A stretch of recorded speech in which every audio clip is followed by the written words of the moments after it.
Most of you still aren't subscribed. What are you waiting for? Also, I'm doing a giveaway. Stay tuned for the end of the video to find out how you can win 700 gems in Storybook Brawl. Enjoy. What is up, everybody? I'm NoLucksGiven, and today we are going to be taking a look at my 150th crown in Storybook Brawl. So this is a nice round number divisible by 50. Figured we'd take a look, and we're going to be looking at the Sphinx game. And this is not a bad opening shop. Getting a forbidden fruit on turn 2 is generally okay enough, so I will lock it here and pick up the pair of fannies. We'll lose one of them to this sad drac, assumedly, and then on our next turn we will be able to purchase a fanny alongside maybe the Lonely Prince, maybe whatever rolls into the shop. We actually get to beat the sad drac as well, as they were playing a 1-1. So we'll play the forbidden fruit and then purchase the fanny and the golden chicken. Let's jump ahead into the combat up against Emmy Alice here, Trophy Hunter. This game, I want to say, is not really going to be replicatable.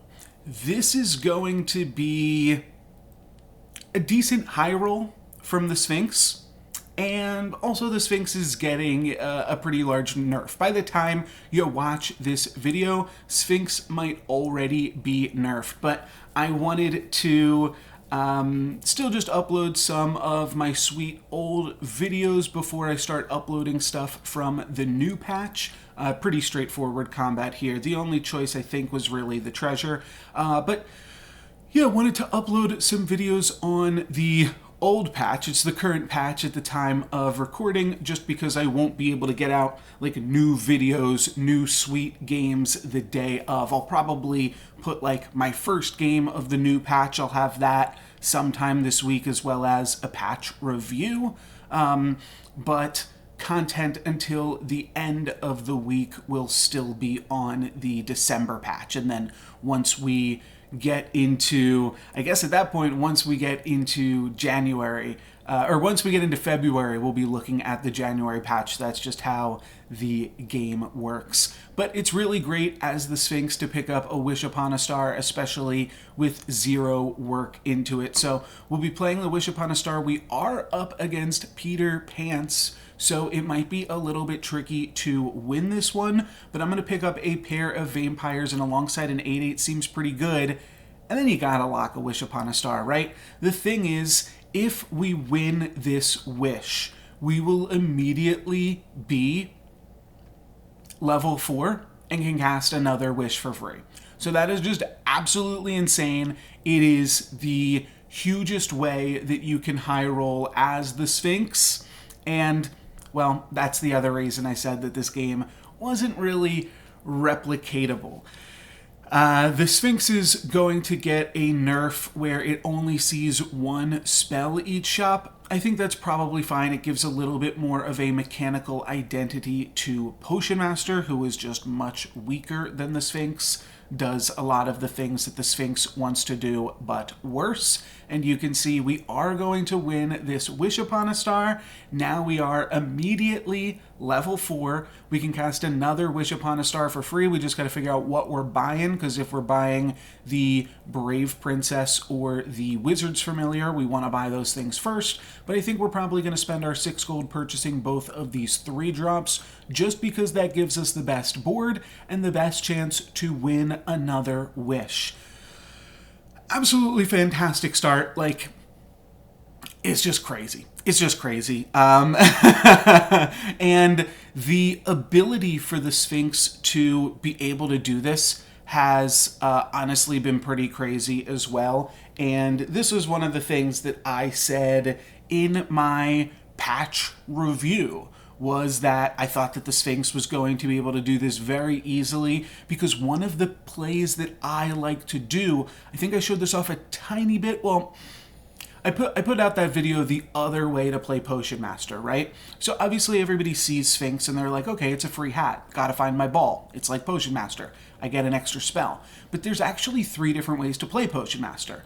There's a lot of power in spells, and You can use spells to improve the power of your crystal ball. You can also use spells to... We are going to lose this combat, by the way, unfortunately. So we don't get, like, the absolute nuts. But you can also use spells to more frequently True Love's Kiss against your opponents.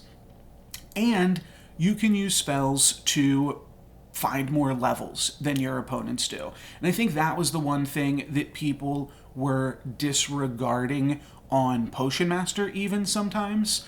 So I think that it was definitely strong on the Sphinx, and people were sleeping on that the tiniest bit. It does seem like I have to try to pick up some Ogre Princesses here. I'm going to be 5 next turn, and at that point, they get to grab us some tier 5 units, but I'm also looking at this doubly just to stay strong. It'll give me a 5/5 rather than just playing a 3/2. So it's a difficult decision. Do I want a tier 4 treasure off my runestones? Not really. So I am going to go for doubly. What this also allows me to do is not lock the shop and not spend 3 gold on my Sphinx turn just picking up a unit. I can instead use that 3 gold to roll for more XP and be able to just hit 6 so much faster than the rest of this lobby and turn that into a winning position. So that is the route that I'm going to play for. But as I was saying, the interesting thing with the Potion Master, just seeing 2 spells in a shop is actually just like enough of a hero power sometimes, in my opinion, when you are playing Potion Master. Because what that allows you to do is just find XP so much faster than all of your competitors. And from there, I mean, you can figure out what to do with that, finding more XP. And then, of course, there's also just True Love's kissing stuff right up the chain. That is also a valid strategy. So we don't lock, and we get rewarded with some immediate XP, so that is pretty sweet. I like the apple tree. It is a little bit tough to play. The other question is, do I want to the end on the apple tree so that I gain 5 life? Because I can the end any unit that I choose. So if I want to cast the end on an apple tree or a tier 4 unit, then that will just gain us more life. But this Brave Princess, I think, has definitely outstayed her welcome. That was the other reason not to pick up Brave Princess, by the way, was because the... there was something else that I should have said in terms of that Sporko and that Rotten Applewood. I'll talk about it in a second. But the other reason not to triple the Brave Princess is because she's kind of small. Doesn't have any pumps on her. We could find some pumps with the Sphinx, but don't really want to spend my time doing that. Like, I wouldn't want to cast the Burning Palm here when I could cast the End. So, pick up the Rotten Applewood. It's really, really strong, especially while the rest of the lobby is still level 3 or 4 or something. Like, it's crazy. We're so far ahead of this lobby. It's absolutely nuts. I think they are on 4.0 right here because we're 4 XP up. Yeah. So the other reason that I pick up this Sporko is that Rotten Applewood is really good, but it's not good if you don't have a ranged backline unit. It's not actually going to be doing that much work for us here, but you see, we're shrinking everything to 1 toughness, 1 health. If we just then traded into everything with Vampire and Fanny, we wouldn't actually be in the best position. So what you actually have to do sometimes when you are running, and we wind up trading and not losing the combat, it winds up being fine, but you need to have some ranged units to actually take their stuff out when you are rolling with that. With a Rotten Applewood.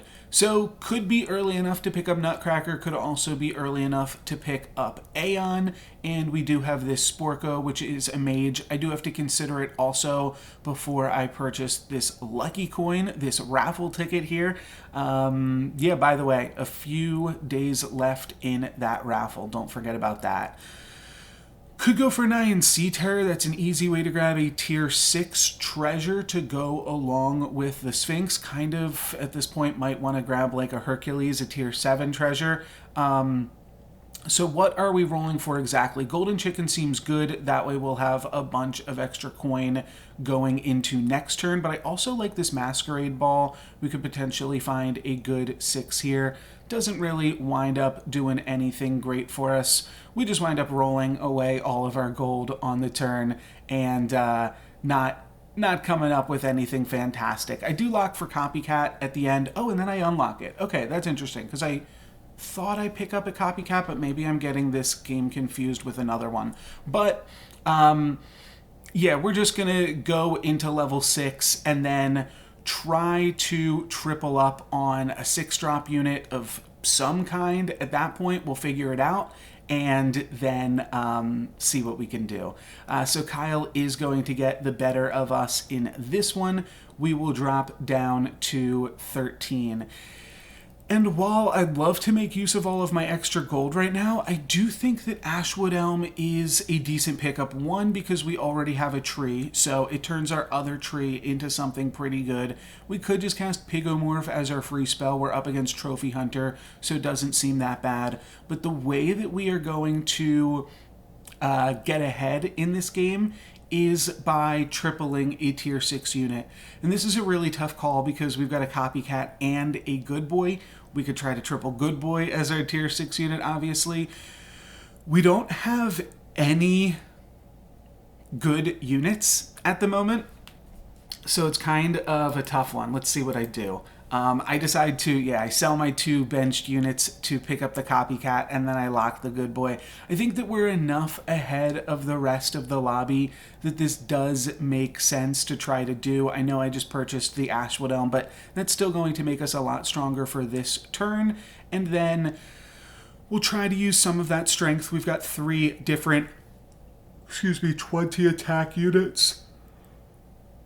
That should be enough to win these combats, or at the very least tie these combats as we get a tie here up against the Trophy Hunter. I realized the Pigomorph was actually a liability.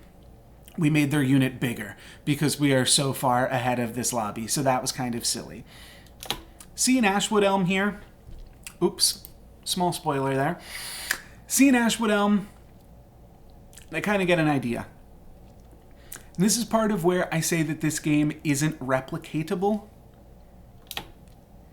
because I see this Mix-a-Whizzle, and I think, just what if this Mix-a-Whizzle hits an Ashwood Elm? I know I want to buy another Ashwood Elm here. That part would be super sweet. And it's tricky because in mixing this tree, I'm giving up a lot of onboard power. I'm giving up a tree. But what if? What if, baby? So, we're going to now sell off all of our dwarves. I'm going to play an Ashwood Elm, tripling it, and I get the round table, which is the best possible treasure to pair alongside Ashwood Elm. That is going to give me a significant amount of power right now. Not sure what I'm going to do with the rest of my units exactly. I think we'll just potentially play Copy Boy in some weird shenanigan here and not really expect it to be too good. We're going to be playing, basically we're going to be playing down like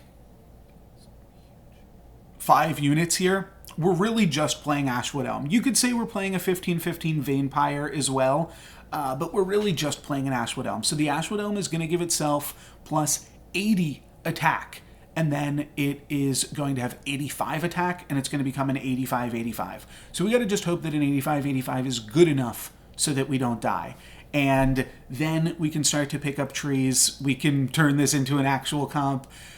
This was a little bit silly, but it definitely worked out. And I do sometimes on Skip, on APOC, on the Sphinx, and sometimes Potion Master, like taking these runestones as an early treasure and then trying to get an early tier 7 treasure and seeing what we can do with that. This battle's going to be very close. My opponent going to be left with just a Mad Mim, mostly thanks to their Ancient Sarcophagus. We take, I believe that was 7 down to 5, and we're looking pretty.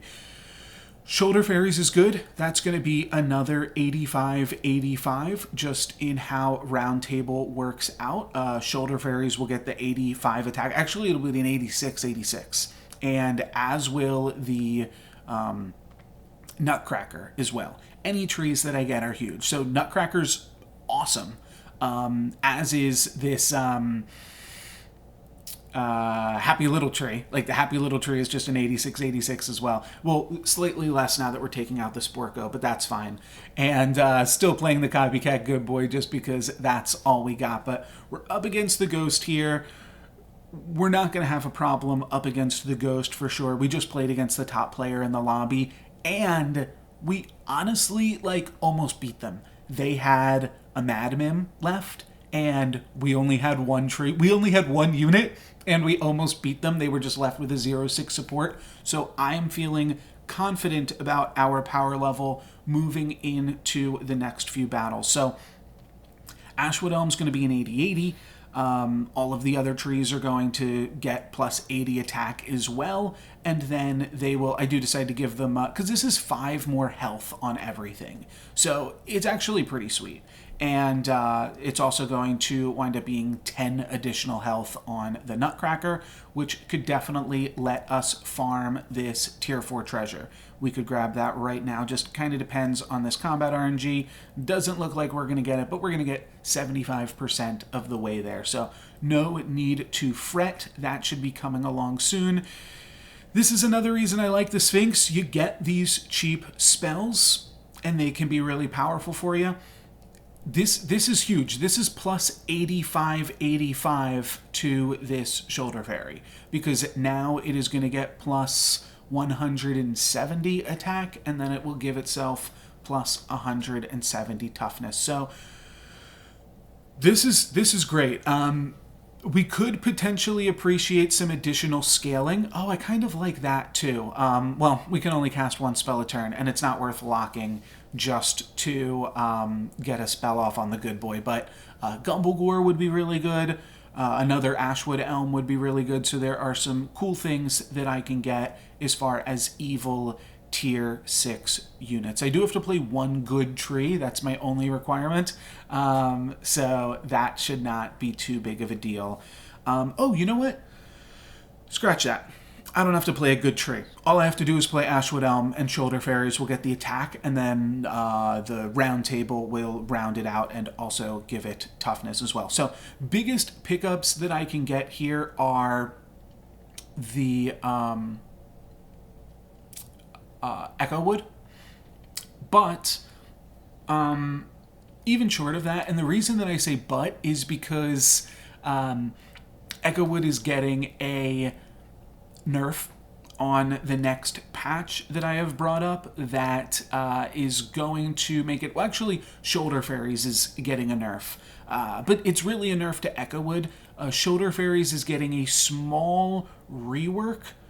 It's going to function the same a lot of the times, but it's going to no longer function with Echo Wood. That's basically the whole change. That's the main idea. So we're still going to see that in this game, Shoulder Fairies can be perfectly capable of finding the win by itself, hitting Horde Dragon for 14 down to 4. Gloves of Thieving seems great as a treasure once everybody is tier 6. 6 of Shields actually doesn't even do anything because we've got the Round Table. Baby Root is great. It actually gives everything +3/+3, and it means that, and it's a, 86-86 itself. We're going to sell off the Copy Boy in this turn and pick up a Robin Wood. I could also see backlining an additional Robin Wood here if I want to put the Shoulder Fairies in the front line, and then the other option that I have is casting a spell on the turn. I could cast the For Glory. I think that's probably pretty good here. Grab a random tier 6 unit. The main reason that I like that is because there's 3 of them, right? Yeah, there's 3 tier 6 trees: Green Knight, Robin Wood, and Ashwood Elm. So decent odds. I think there are 15 tier 6 units, and trees are the most represented among them.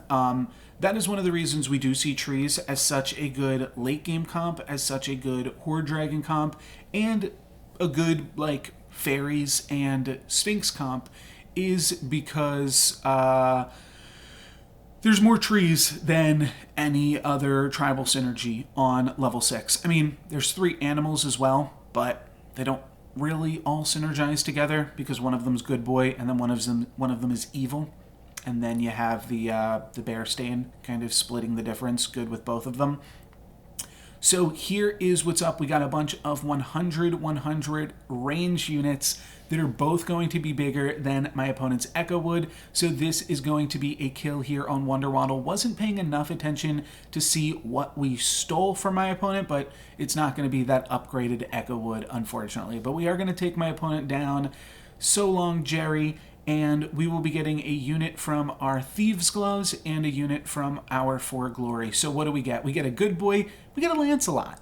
And normally you'd be pretty happy to have a large Lancelot on a Shoulder Fairies comp. You'd also be happy to find a Knighthood. But honestly, we don't need any of this.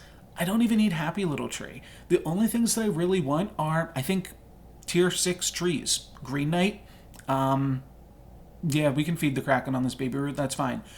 Green Knight, Echowood. I'm sorry. There's 4 tier 6 trees. Echowood is also a tree. Sometimes you forget that. But yeah, that is definitely good. Shoulder Fairies is just huge here, and I don't want to pass up the opportunity to put more on the table against a what am I looking for here? Against the top player in the lobby. Geppetto's still at 36 health, hasn't lost since we've last played them, but they are in for a shocker here, as this time we are going to be playing the full 7 units, arguably even more than that, as the Ashwood Elm was making up multiple units at the time. It is interesting to note here that the Shoulder Fairies doesn't actually increase our power on the current board, right? It's about the same as the Happy Little Tree, both of which are going to get the plus 100 attack from the Ashwood Elm and then become 101s on both attack and health. But Shoulder Fairies allows us to scale up a future Echo Wood that we might find. So that is the main reason that we pick up this Shoulder Fairy here, and it's worth the gold, making a bigger unit in the future. There's also some pretty decent tier 5 treasures, mostly Mimic Chest. There is some fantastic stuff that you can do with Mimic Chest plus Echo Wood, if that is where the game gets to. But we're going to deal a ton of damage to Geppetto here. Trophy Hunter and Sad Drac are going to take each other out in some capacity. What's better, a hero with built-in boots, or a hero that, if it gets to attack first, it could just win and one-shot the opponent? So that's going to be an interesting thing. And speaking of one-shot, we're not quite going to get there, but we're going to hit my opponent for 19 down to 17. That is a huge amount of damage. Turns out they tie Unstoppable Force, Immovable Object, and that is going to mean that we've got to deal with this Trophy Hunter now. Could go for a True Love's Kiss on Lance. I don't hate it. It's probably worth the gold. And Doom Breath is kind of a unit. I don't know. I think it might be good. The other thing that we get to do here in playing the Doom Breath is that is going to receive... Cool. That is going to receive both of our Robin Wood bonuses. Well, now it's going to receive our single Robin Wood bonus, but that is going to mean that it just has a ton of extra attack as well to try to destroy my opponent's backline. So we'll triple this Robin Wood. I kind of like a Pandora's Box, I kind of like an Ivory Owl, but Phoenix Feather, I think it's just safer. This game is almost over. We just hit Geppetto for 17. If Geppetto can take out Sad Drac, then we only have one more battle after this. A Pandora's Box, even if it gives me a Black Prism or a Mirror, there's just not going to be enough time to do anything with it. So we are going to go for this Phoenix Feather, and honestly, I'm more than happy to pick that up. It is the strongest tier 6 treasure, just if you just need something to increase the power of your board this turn, and this game's almost over. So Phoenix Feather definitely makes a lot of sense here. That is like one of the only replicatable things from this video, which is so funny. We get my opponent they're not going to slay against a board like this, and we take out the friendly spirit pretty quickly after that too. And then we get to Phoenix Feather back the, whatever that's called, the shoulder fairies. My opponent will take out one more unit before we take them down, but still pretty commanding victory. There was something else I wanted to say about this game not being replicatable. Oh yeah. Mix-a-whizzling your tier 5 tree to grab an Echo Wood, which allows you to grab a tier 7 treasure, and then having that tier 7 treasure be the perfect treasure. Not exactly replicatable, but certainly powerful nonetheless. We will pick up another Green Knight, and then we get the triple of Green Knight, and that's, it's not a replicatable game. We high roll the heck out of this lobby and just continue to be lucky throughout the course of the game. We'll triple the Green Knight. Drac almost dealt with Geppetto, so we are going to be the one that has to take them down. Evil Eye seems great. It doubles the health that our Ashwood Elm is getting, which is every single stat on our board. So giving Ashwood Elm an additional 20 health means that now everything except for the Doom Breath is getting +40/+40. So that was a pretty good treasure, all things considered there. And yeah, so now the combat's going to start. Everything is going to get +160/+160, which means that the Shoulder Fairy gets +160 attack. The upgraded Shoulder Fairy gets 320 attack, and then everything rounds out. And then we see Robin Wood pump up my Doom Breath. So Doom Breath will become a 51/51, and then it becomes, oh, no, that's not how it works. Okay, so it's Robin Wood, and then, ooh, that's a little bit unlucky. That's a little bit unlucky. And first attacking with Cupid is a nice way to try to scam, but if we look at my opponent's Echo Wood in the back line, like, my opponent's units are just not big enough. We still have a Phoenix Feather. They're not getting out of this one. They will actually trade with the Shoulder Fairy theirs. Their Echo Wood just barely survives, but it's not going to be enough. We take out the Sad Drac, and we are on our way to winning this lobby. We beat the Stone Skin's pretty good. It's +8/+8 to everything. It's definitely worth considering. Geppetto, interesting here, just looking at the opportunity for scam units. We know that they just lost pretty hard to Cupid, so could consider that. Could also take a Nyan Sea Terror here. It's really tough to make this work on the board, and I'd have to sell something to pick it up, and I didn't realize that. So that is going to be tough. I decided to sell the Doom Breath Dragon. I guess I just figured I was ahead enough that it didn't matter. Sword of Fire and Ice is cute. Ambrosia's cute, but how do we play these things? I might wind up taking this here, but I don't actually think it's right. I think that the upgraded Green Knight is just going to be better for us. But I'm going to drop the Evil Eye, and that way I can Ambrosia the Shoulder Fairies, and that does double the power of Shoulder Fairies, so maybe that's better than plus an additional +40/+40 on my 4 trees, +20/+20, or no, it's +40/+40 on everything. So I'm eschewing +40/+40 on everything here. I cannot lose the round table, and I probably don't want to lose the Phoenix Feather either. That represents more stats because that's an additional Shoulder Fairy, but doubling the effectiveness of my other Shoulder Fairy is probably fine. Kind of a tough call, all things considered, but it seemed like it had potential for some high payouts at the very least. Mimic Chest, just mimic with the Phoenix Feather. That's kind of what I wind up doing anyways, is mimicking the Phoenix Feather by just giving us another huge Shoulder Fairy, and that is going to be more than enough to win this combat. We see this Geppetto is not really that close to being close to the strength that we have built up on this board. So that is going to be it for this one. Hope you guys had fun watching this. Like I said, this one wasn't really a tutorial. It was just a fun game and a fun send-off for the Sphinx. It was also my 150th crown, so figured I would showcase it here, also because it was kind of a sweet game. That's going to be it for me today, guys. Thank you very much for watching. I'm NoLucksGiven. Peace. I'm going to be giving away a 700 gem bundle at the end of this month, and here's how you can enter for your chance to win. First things first, subscribe to this channel. That won't enter you into the raffle, but you will have to be subscribed to win. In order to enter into the raffle, all you have to do is comment on a Storybook Brawl video, including this one. Every time you comment on a Storybook Brawl video on my channel this month, you'll get a raffle ticket for my January giveaway. If you comment on a video within the first 72 hours of me posting it, then you get 2 raffle tickets. And if you comment on a video within the first 24 hours of me posting it, I'll give you 3 raffle tickets. Might also offer more ways to enter in the future. I don't want to break the economy of this. I want the main way to enter to be commenting. So leave a comment right now. Let me know what you think of the giveaway and of the video. And thanks for watching.